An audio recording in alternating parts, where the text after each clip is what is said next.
शांति शांति शांति। गुजरात की पावन धरती के आदरणीय मुख्यमंत्री संत हृदय श्री भूपेंद्र भाई पटेल और माननीय गवर्नर महोदया, जो बड़ी प्यारी धरती पांडेचेरी पुदुचेरी से पधारी हैं, उनका भी अभिनंदन। और साथ ही आदरणीय श्री सत्यपाल सिंह जी, सभी विशिष्ट विद्वान वृंद, वैज्ञानिक वृंद, मेरे सभी भाई बहन, परमार्थ निकेतन माँ गंगा के पावन तट से, ऋषिकेश की पवित्र धरती से कल्चर इकोनॉमी कॉन्क्लेव 2023 के सफलतापूर्वक आयोजन हेतु मैं अपनी अनेकों शुभकामनाएं और माँ गंगा के आशीर्वाद प्रेषित कर रहा हूँ। मेरी भी बड़ी इच्छा थी कि आदरणीय भूपेंद्र भाई, जो सचमुच गुजरात की इस पावन धरती के मुख्यमंत्री हैं, उनसे भी मिलना हो जाएगा और आप सबसे भी मिलना हो जाएगा। लेकिन प्रभु की इच्छा कुछ और थी। भारत के ऊर्जावान, यशस्वी, तपस्वी प्रधानमंत्री उत्तराखंड की धरती पर पधार रहे हैं। कल मुझे उस कार्यक्रम में होने का अवसर प्राप्त हो रहा है और फिर अब इसी पवित्र गुजरात की धरती के हमारे ऊर्जावान कर्मयोगी, जिनका नेतृत्व अद्भुत है, ऐसे भारत के यशस्वी गृह मंत्री श्री अमित शाह जी भी पधार रहे हैं। और कार्यक्रम के बाद आदरणीय गृह मंत्री जी परमार्थ निकेतन गंगा के पावन तट पर ऋषिकेश में गंगा जी की आरती के लिए भी पधार रहे हैं। इसलिए मैं आप सबके बीच में आज नहीं आ पा रहा हूं, लेकिन मैं आऊँगा, पक्का आऊँगा, फिर आऊँगा, दोबारा आऊँगा। लेकिन आज इसके लिए मुझे मन में संकोच हो रहा है, लेकिन मैं आपके बीच में हूँ। देखिए, आज के युग में this is wonderful to have this culture economy conclave.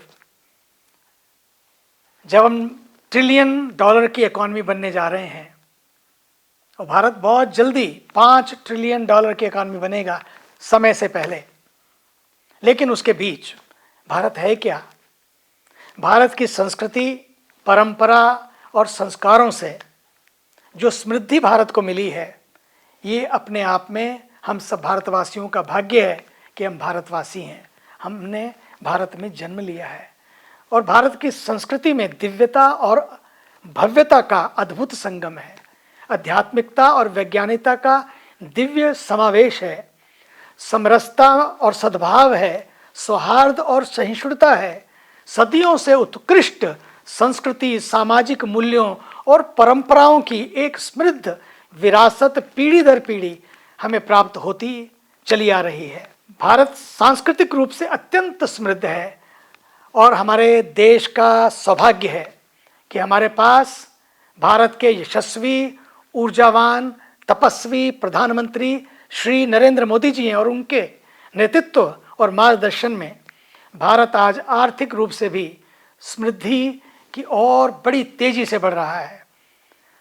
हम लोकल के लिए वोकल हो रहे हैं और हमारा लोकल जो है ग्लोबल हो रहा है। सच तो मानिए, गरीब की थाली, ये मंडुआ, ये रागी, ये सब चीज़ें, गरीब की थाली ग्लोबल थाली बना दी उन्होंने। जिसको छुआ उसको महान बना दिया उन्होंने। अद्भुत प्रधानमंत्री जी हमारे हैं।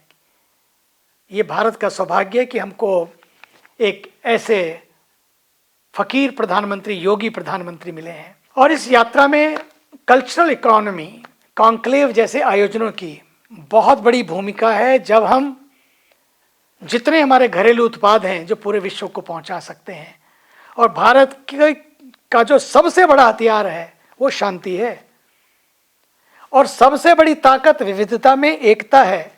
और यही इस राष्ट्र की उत्कृष्टता और निखार इस देश को, देशवासियों को प्रदान करते हैं। मुझे ये भी प्रसन्नता है कि इंडिया थिंक काउंसिल और गुजरात विश्वविद्यालय के संयुक्त तत्वावधान में ये third global dialogue, global economy conclave का आयोजन अहमदाबाद में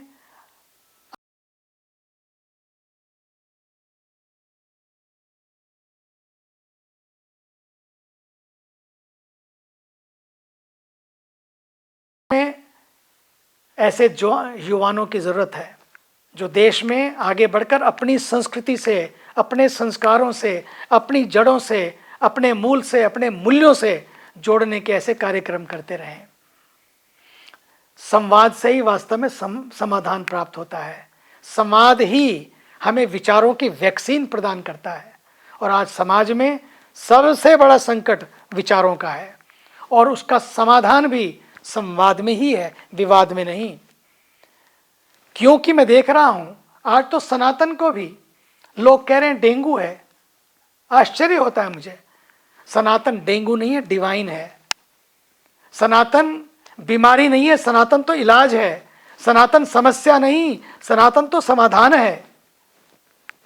सच मानिए, जब डेंगू काटता है ना तो प्लेटलेट कम हो जाते हैं, आदमी मरने को हो जाता है, सांस रुकने को हो जाती है। लेकिन जब डिवाइन किसी को छू लेता है, ये सनातन का डिवाइन किसी को छू लेता है, ये डिवाइन सनातन, तो सच मानिए प्लेटलेट नहीं बल्कि जीवन की पवित्रता बढ़ जाती है, जीवन की धन्यता बढ़ जाती है। सनातन है तो समानता है, सनातन है तो समरसता है, सनातन है तो सद्भाव है, सनातन है तो सुरक्षा है। सच मानिए सनातन है तो ये सेकुलरिज्म भी बचा हुआ है, नहीं तो कभी का खत्म हो गया होगा। जहाँ पर सनातन नहीं है वहाँ सेकुलरिज्म नहीं है, धर्मनिरपेक्षता नहीं है। सनातन है तो सम्मान है, जहाँ सबका सम्मान है, सब समान है, यही तो अपना संविधान है। ये सनातन की वजह से है। इसलिए सनातन बीमारी नहीं, इलाज है। सनातन समस्या नहीं, समाधान है। सनातन ही है जिसने कहा यत्र नार्यस्तु पूज्यन्ते रमन्ते तत्र देवता। हमारे देश की वो आदिवासी महिला, जनजाति, उन क्षेत्रों से आने वाली वो दिव्य मातृशक्ति आज हमारे राष्ट्र की राष्ट्रपति हैं। और यहाँ की तो कुलपति आपकी, हमारे उपकुलपति वाइस चांसलर ही देखिए आपकी नीरजा जी हैं। मातृशक्ति बहुत बड़ा कार्य कर सकती है। इसलिए मातृशक्ति को जिसने सम्मान दिया, सनातन है तो मातृदेवो भव, पितृदेवो भव, आचार्य देवो भव, ये सनातन की ही शक्ति है। सनातन है जहाँ, वहाँ सबका सम्मान है। ये सनातन है जिसने ये सूत्र दिए, जहाँ सबका साथ और सबका विकास, सबका विश्वास और सबका प्रयास, ये सनातन है। इसलिए सनातन को समझने की जरूरत है। इसलिए आज मुझे विश्वास है थर्ड ग्लोबल संवाद न केवल इकोनॉमी बल्कि इकोलॉजी के समाधान भी लेकर आएगा। Time has come where economy and ecology must go hand in hand, must walk together. और सच मानिए ऐसे सफल आयोजन जब होंगे ना तभी काम बनेगा।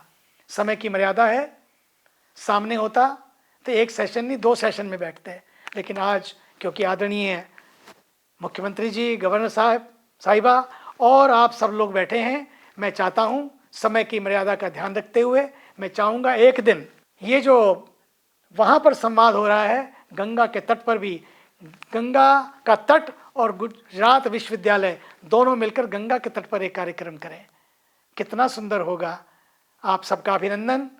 और મને તો લાગે છે જ્યાં જ્યાં એ ગુજરાતીઓ જાય છે આખા ગુજરાતને સાથે લઈને જાય છે। જ્યાં જ્યાં વસે એક ગુજરાતી ત્યાં ત્યાં સદાકાળ ગુજરાત, એવું જ છે।